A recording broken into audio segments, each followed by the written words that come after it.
ঘরে থাকা সামান্য কিছু উপকরণ দিয়েই বানিয়ে নিন এরকম মুচমুচে পুরভরা লাউ পাতার বড়া। নমস্কার বন্ধুরা, আপনারা দেখছেন সুব্রত অর্চনার রান্নাঘর।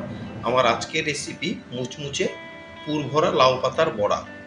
এটা আপনারা চাইলে কুমড়ো পাতা বা চাল কুমড়ো পাতা দিয়েও বানিয়ে নিতে পারেন, তবে আমি লাউ পাতা দিয়ে বানিয়ে আপনাদেরকে শেয়ার করছি। ঘরে থাকা সামান্য কিছু উপকরণ দিয়েই আজ আমি এই পুরভরা মুচমুচে লাউ পাতার বড়া বানিয়ে নিচ্ছি। সেই জন্য আমি এখানে কিছু নিয়েছি ফ্রেশ লাউ পাতা। লাউ পাতাগুলোকে ভালো মতন জলে ধুয়ে পরিষ্কার করে নিচ্ছি। আর এখানে আমি হাফ কাপ নিয়েছি মটরের ডাল, 4 ঘন্টা আগে ভিজিয়ে রেখেছি। আর পরিমাণ মতো নিয়েছি চালের গুঁড়ো। আপনারা মটরের ডালের জায়গায় এখানে মুসুরির ডাল বা ছোলার ডালও ব্যবহার করতে পারেন।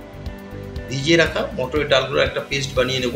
আমি একটা মিক্সিং জারে পুরো ডালটাকে ঢেলে নিচ্ছি। আমি কিন্তু একদম মিহি পেস্ট করব না, একটু দানা দানা পেস্ট করে নেব। এর মধ্যে আমি দিয়ে দেবো 2 থেকে আড়াই ইঞ্চি আদা দিয়ে দিলাম, 5-6 কোয়া দিয়ে দেবো রসুন, আর দিয়ে দেবো এখানে 2টো কাঁচা লঙ্কা দিয়ে একটা পেস্ট বানিয়ে আমি ফিরে আসছি। ডালের পেস্ট বানিয়ে আমি ফিরে এলাম। আপনারা হয়তো দেখে বুঝতেই পারছেন ডালটাই কিন্তু আমি একদমই মিহি করিনি, একটু দানা দানা রেখেছি। এইভাবে ডালটাকে পেস্ট করে নেবেন, তাহলে বড়াটা ভাজার পরে কিন্তু বড়াটা খেতে বেশ ভালো লাগবে। পুরো পেস্টটাকে আমি একটা বোলে নামিয়ে নিচ্ছি। লাউ পাতার এই বড়াটা কিন্তু মুসুর ডাল দিয়ে খেতেও বেশ ভালো লাগে। এর মধ্যে এখন আমি দিয়ে দিলাম 1/4 টেবিল চামচ নুন, আর দিয়ে দেবো 1/4 টেবিল চামচ জিরের গুঁড়ো, আর সামান্য একটু দিয়ে দেবো হলুদ। 1/4 টেবিল চামচ হলুদ দিয়ে দিলাম, দিয়ে খুব ভালো মতন এখন আমি মিক্স করে নেব।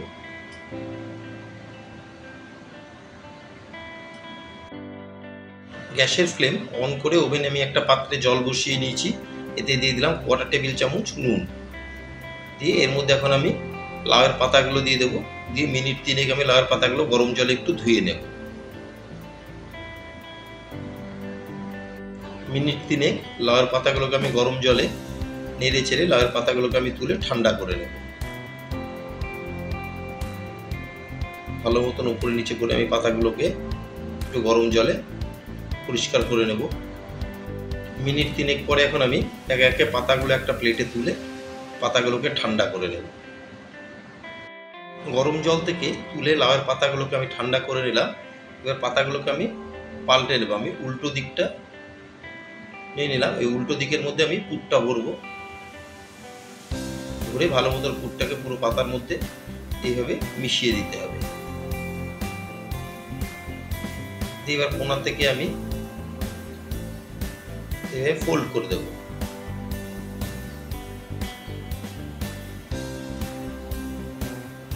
আমি একটা করেই দেখাচ্ছি, পুরোটা তো দেখানো সম্ভব না, তাহলে ভিডিওটা অনেকটাই বড় হয়ে যাবে।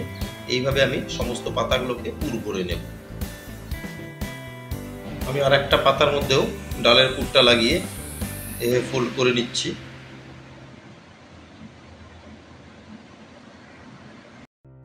সমস্ত পাতাগুলো আমি একে একে পুর ভরে নিলাম। পুর ভরে পাতাগুলোকে আমি ফোল্ড করে নিয়েছি।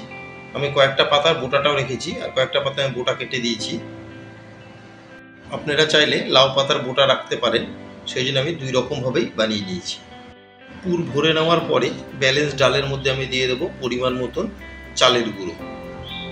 আমি এখানে 3 থেকে 4 টেবিল চামচ দিয়ে দিলাম চালের গুঁড়ো। দিয়ে ডালের সাথে ভালো মতন আমি চালের গুঁড়োকে মিশিয়ে নিলাম। এখন এর মধ্যে আমি দিয়ে দেবো আমি যে মিক্সিং বাটিতে ডালটা বেটে রেখেছিলাম, সেই বাটি ধুয়ে আমি অল্প অল্প করে জল দিয়ে একটা পেস্ট বানিয়ে নেব। এর মধ্যে আমি দিয়ে দিলাম 1/4 টেবিল চামচ নুন। আমি আগেও নুন ব্যবহার করেছিলাম ডালের পেস্টে। দিয়ে ভালো মতো এখন মিশিয়ে নেব। সবসময় কিন্তু চালের গুঁড়োটাই ব্যবহার করার চেষ্টা করবেন, তাহলে বেশ ক্রিস্পি হবে। আর একটু জল আমি দিয়ে দিচ্ছি। ডাল বাটা আর চালের গুঁড়োর ব্যাটারটা আমার বানানো হয়ে গেল। ঠিক এরকমই থিকনেস থাকবে। এবার আমি একটা করে পুরভরা পাতা এতে দেবো আর গরম তেলে দিয়ে ভেজে নেব।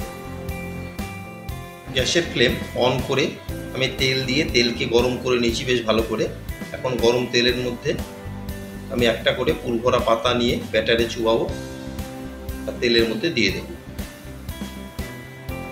আবার আরেকটা আমি পুরভরা পাতা নিলাম, ঠিক এইভাবেই ব্যাটারের মধ্যে দিয়ে তেলের মধ্যে দিয়ে দেব। এইভাবে আমি একে একে পাতাগুলোকে ভেজে নেব। আমার আজকের রেসিপি লাউ পাতার পুরভরা বড়া আপনাদের কেমন লাগলো অবশ্যই একটা কমেন্টে জানাবেন। যদি কোনো অংশে ভালো লেগে থাকে একটা লাইক, শেয়ার আর কমেন্ট করতে কিন্তু ভুলবেন না। এভাবে দিয়ে আমি উল্টে পাল্টে দুই দিকে পাতাগুলোকে ভেজে নেব। এক পিঠ ভাজা হয়ে গেছে, পাল্টে আমি অপর পিঠটাও ভেজে নিচ্ছি।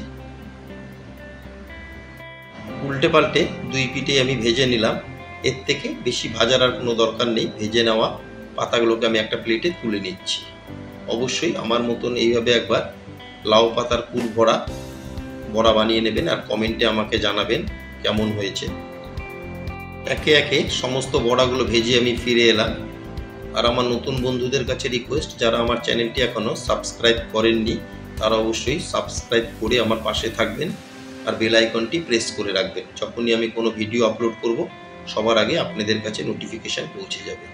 সবাই সুস্থ থাকবেন, ভালো থাকবেন। আবার দেখা হবে নেক্সট এপিসোডে।